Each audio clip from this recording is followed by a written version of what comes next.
نماز ظہر کی اذان ہوئی. اب اس شہزادے نے کوئی گڑھا کھودا ہوا تھا اور مٹی تھوڑی سی نکلی ہوئی تھی روڈ پر. تو جب امام صاحب کہیں کام سے چلے گئے, ٹائم ہو گیا ظہر کا, تو جب اس نے کام چھوڑا تو امام کے بچے نے کہا کہ حضرت رک جاؤ, یہ جو مٹی تم نے روڈ پہ ڈالی ہے اس کو ذرا سائڈ پہ کر لو, بعد میں نماز پڑھ لینا. اس بچے نے کہا نا تیرے باپ کے ساتھ وعدہ ہوا تھا کہ جب اذان ہو جائے گی تو میں کسی کی نہیں سنوں گا, میں اپنے رب کی سنوں گا. پھر کہ جب اذان ہو جائے گی میں کسی کی نہیں سنوں گا, پھر میں خالق کے کائنات کی سنوں گا. پھر نا اب میں نہیں رک سکتا. تو حضرت وہ جب نماز پڑھنے گیا, بچے نے کہا یار یہ تو بڑا اعلیٰ بندہ ہے یار, بڑا قیمتی بندہ ہے کہ جس نے اپنے کام کو چھوڑ کر پہلے نماز کو اہمیت دی ہے, پہلے اپنی اہمیت نماز کو.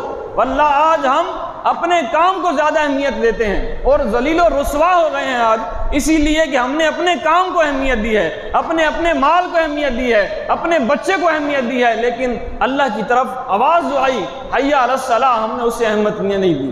اگر ہم نے اس کو اہمیت دی ہوتی تو آج ہم واللہ کامیاب ہو جاتے. اس نے کہا امام کے بیٹے نے, یار میں امام کا بیٹا ہو کر میں نماز پڑھنے نہیں گیا, لیکن اس نے کہا جی میں کسی کی نہیں سنوں گا, بڑا نیک بندہ ہے, چلو جب واپس آتا ہے تو اسے میں کھانا کھلاؤں گا, واپس آتا ہے تو اسے میں کھانا کھلاؤں گا. جب وہ شہزادہ واپس آیا تو وہ امام صاحب کے بیٹے نے کہا حضرت یہ کھانا لے آیا ہوں آپ کے لیے. کہا جی نہیں, میں نے کہا تھا مجھ سے کوئی بات نہیں کرے گا, میں کسی کے سوال کا جواب نہیں دوں گا. کہا جی کھانے کو منع نہیں کرتے, کھانا تو کھا لیں. تو اس شہزادے نے سر جھکا کر کہا میرا روزہ ہے, کہا میرا روزہ ہے آج. اور پھر اس نے اپنا کام ختم کیا اور وہ چلا گیا. امام محدث جوزی رحمۃ اللہ جب واپس تشریف لائے, دیکھا کہ کام ان کی سوچ سے بھی اچھا ہو چکا تھا. کہا جی بڑا اعلیٰ کام کیا. دوسرے دن پھر چوک پر گئے اور کہا جی وہ مزدور کہاں ہیں؟ وہاں کے لوگوں نے کہا, میں اس کو مختصراً عرض کر رہا ہوں, لوگوں نے کہا کہ وہ بچہ ہفتے میں صرف ایک دن کام کرتا ہے, ہفتے میں صرف ہفتے والے دن ہی کام کرتا ہے. وہ کہتا ہے میرے ہفتے کا خرچہ ہی 3 دینار ہے, میرا ہفتے کا خرچہ ہی 3 دینار ہے, بس جب 3 دینار کما لیتا ہوں پھر میں اللہ اور اس کے رسول کی باتیں کرتا ہوں بس. کہا جی رہتا کہاں ہے جی؟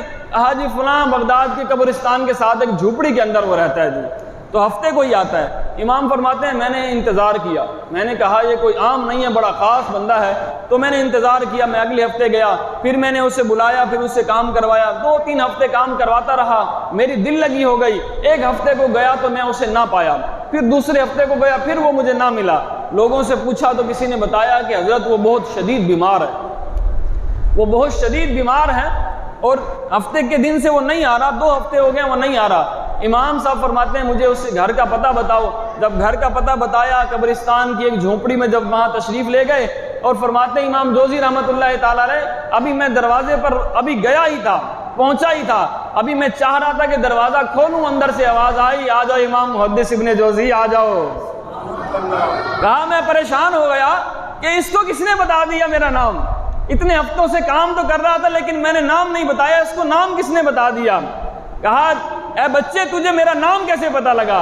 تو اس شہزادے نے کہا کہ امام ابن محدث جوزی غریبوں کا پتہ غریب ہی لیتے ہیں, غریبوں کا پتہ غریب ہی لیتے ہیں, امیر کوئی تھوڑی آئے گا, تم نہیں آنا تھا, چلو جلدی آؤ مجھے تم سے ایک کام ہے.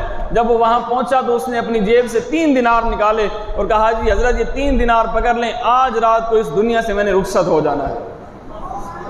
وہ ننھا شہزادہ کہہ رہا ہے کہ آج رات میں نے دنیا سے رخصت ہو جانا ہے, یہ 3 دینار پکڑیں اور آج میں نے رخصت ہو جانا ہے, کل آپ آئیے گا اور میرے کفن دفن کا انتظام کیجیے گا. دوسری جیب میں ہاتھ ڈال کے اس نے ایک انگوٹھی نکالی اور کہا حضرت یہ انگوٹھی بھی لے لیں, آپ عصر کے بعد بادشاہ کی عدالت میں جب جائیں گے, خلیفہ ہارون رشید وہاں پہ آپ کو ملے گا, آپ اس کو آواز دینا, وہ آپ کی آواز نہیں سنے گا, پھر آپ اسے کہنا خلیفہ تیری ایک نشانی میرے پاس ہے, تیری ایک امانت میرے پاس ہے. پھر وہ رک جائے گا, پھر وہ تجھ سے جب یہ مانگے تو تو یہ اس کو دے دینا, بس میرا اتنا احسان کر دینا, تیری بڑی مہربانی ہے. اب امام محدث جوزی رحمۃ اللہ تعالی علیہ وقت کے ولی تھے اور علم باعمل شخصیت تھے. آپ کہتے ہیں مجھے پوری رات نیند ہی نہیں آئی, میں کروٹیں ہی بدلتا رہا کہ یار ایک ننھا سا شہزادہ مجھے ایسی باتیں کر گیا, اسے کس نے بتا دیا؟ رب تو فرما رہا ہے کہ موت نہ آنے کا پتہ ہے نہ جانے کا پتہ ہے، اور آنی تو سب کو ہے لیکن وقت کوئی پتہ نہیں۔ اس شہزادے کو کس نے بتا دیا کہ میں نے مر جانا ہے؟ امام جوزی رحمۃ اللہ تعالیٰ فرماتے ہیں بس پوری رات کروٹ میں ہی بدل گئی، فجر پڑی اور فوراً جب میں اس قبرستان کی طرف آیا جہاں اس کی جھوپڑی تھی، کہا میں نے دور سے ایسی ایسی خوشبوئیں سونگی جو آج تک میں نے نہیں سونگی تھی، اور جب میں دروازے پر پہنچا، دروازہ کھولا تو ایسے لگ رہا تھا اس ننھے شہزادے کا چہرہ کہ جیسے ابھی ابھی اپنے یار کو دیکھ کر سویا ہے، جیسے ابھی ابھی رسول پاک نے اسے زیارت کروائی ہو، ایسے لگ رہا تھا، ایسی خوشبوئیں نکل رہی تھی۔ کہا میں اس کے پاس گیا اور اس کے کفن دفن کا انتظام کیا، اور جب میں نے جنازے کا اعلان کروایا، نہ جانے مخلوق کہاں سے آ گئی، نہ جانے مخلوق کہاں سے آ گئی۔ یہاں تو اگر ہمارے علاقے کے ایم پی مر جائیں تو لوگوں کو اعلان کرنے پڑتے ہیں، گھروں میں فون کرنے پڑتے ہیں، جی وہ بڑا بندہ مر گیا، تو جا کے جنازوں کی لائنیں بنتی ہیں حضرت۔ لیکن امام صاحب فرماتے ہیں، امام ابن جوزی رحمۃ اللہ تعالیٰ نے فرمایا اعلان نہیں کیا، پتہ نہیں عوام کہاں سے آ گئی۔ کہا جوگ در جوگ لوگ آئے اور جنازہ پڑھا، دل میں بڑی تمنا تھی کہ اب بادشاہ سے ملوں گا تو پتہ چلے گا کہ ماجرا کیا تھا، بادشاہ سے ملوں گا تو پتہ چلے گا کہ ماجرا کیا تھا، یہ کون تھا، انگوٹھی کیوں دی۔ جب وہ عصر کے بعد بادشاہ کی عدالت میں پہنچے، آواز دی بادشاہ کو، خلیفہ بات سنو، اس نے بات نہ سنی۔ پھر کہا خلیفہ بات سنو، تیری ایک امانت میرے پاس ہے۔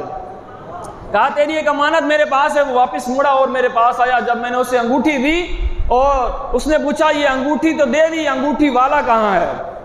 کہاں ہے انگوٹھی تو دے دی، انگوٹھی والا کہاں ہے؟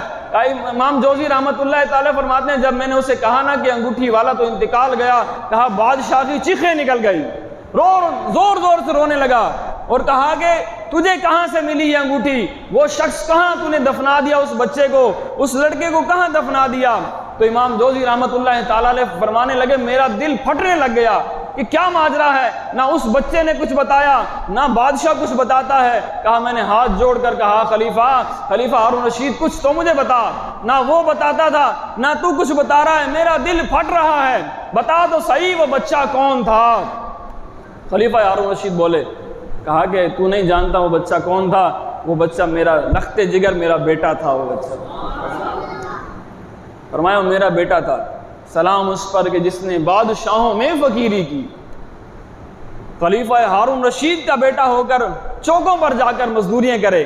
کہا وہ مجھے کہتا تھا کہ ابا جی دنیا کی مال و متاع کو چھوڑ دو، آخرکار اس دنیا سے ہم نے رخصت ہو جانا ہے، آخرکار اس دنیا سے ہم نے رخصت ہو جانا ہے، سارا مال ادھر رہ جانا ہے، ساری عزتیں یہاں رہ جانی ہیں، اگر کسی نے کام آنا ہے تو رسول پاک کی ذات نے کام آنا ہے، اگر کسی نے کام آنا ہے تو کلام مجید نے کام آنا ہے، اگر کسی نے کام آنا ہے تو سجدوں نے کام آنا ہے۔